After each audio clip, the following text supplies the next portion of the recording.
What if looking rich is actually one of the fastest ways to stay poor? Because there's a huge difference between buying something that makes you look wealthy and buying something that can potentially make you wealthier. And that difference comes down to one word: assets. Imagine two people, each have $10,000. The first person buys an expensive car, upgrades their phone, moves into a more luxurious apartment, and starts spending more on restaurants and vacations. They may look rich, but every month, money keeps leaving their pocket. The second person thinks differently.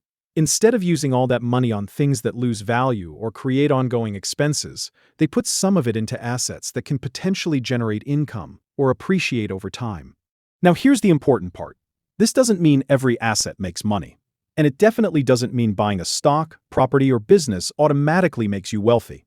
Assets can lose value too. The difference is in the underlying idea. Some purchases primarily consume your money, while productive assets can potentially put money back into your pocket. Think about a rental property. If the property is profitable, tenants can provide rental income while the property itself may also change in value over time. Or consider owning part of a business through shares. If the business performs well, your investment may grow in value, and some companies may also distribute part of their profits to shareholders through dividends. Now compare that with buying a luxury car. The moment you drive it away from the dealership, its market value can fall. And the costs don't stop there. Fuel, insurance, maintenance, repairs, depreciation. The car may give you comfort and enjoyment, but financially it generally doesn't produce income simply because you own it.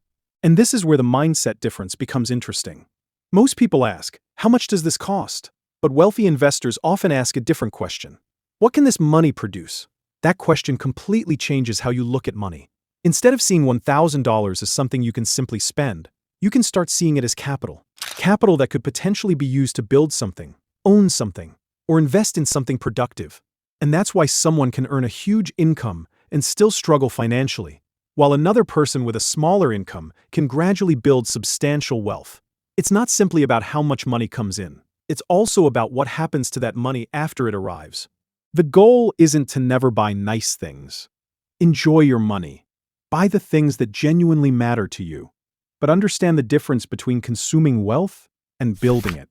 Because the richest looking person in the room isn't necessarily the wealthiest. Sometimes, the person quietly buying assets is the one who's actually getting richer. Please like the video and subscribe for more.